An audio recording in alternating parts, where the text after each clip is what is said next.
Call of Duty Black Ops 6 is the latest iteration of Activision's best-selling shooter, and as a game for the everyman, it needs to run on a variety of hardware. So how did Treyarch do with this latest game? Starting off with VRAM usage, and this game doesn't support ray tracing, though it does support modern upscalers and frame generation. It also supports graphics cards with very limited VRAM, with its lowest quality setting using only about 4GB even at 4K.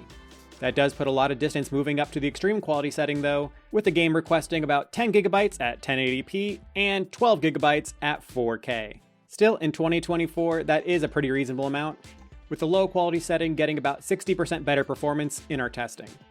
Luckily though, at 1080p, most cards will be able to play this game with all the bells and whistles at 60 FPS. Only the Intel Arc cards, as well as the RTX 3050 were below that line, with the RX 6600 and RTX 3060 providing very good experiences. Owners of the RTX 3080 and RX 6800 should be able to game at 120 FPS, which leaves lots of card options able to provide a high refresh rate gaming experience, with the RTX 4090 providing 236 FPS and the RX 7900 XTX good for 213. The jump to 1440p is a pretty demanding one, though you should be able to achieve 100 FPS while gaming if you have an RTX 4070 Super or an RX 6800 XT.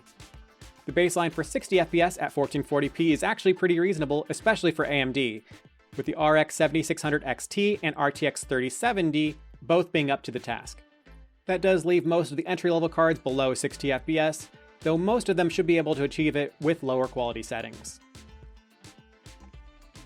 That really isn't the case though at 4K, with many of the cards being unable to achieve 30 FPS.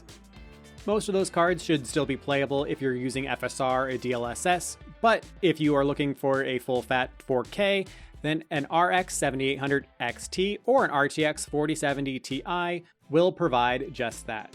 And actually 5 cards from both AMD and NVIDIA can achieve 60 FPS or above, though if you are against using FSR or a DLSS to improve your performance, then the only card able to achieve 100 FPS is the RTX 4090. The good news for most gamers though is that thanks to its low requirements and strong performance at 1080p, most modern rigs should be able to play this game with or without upscaling.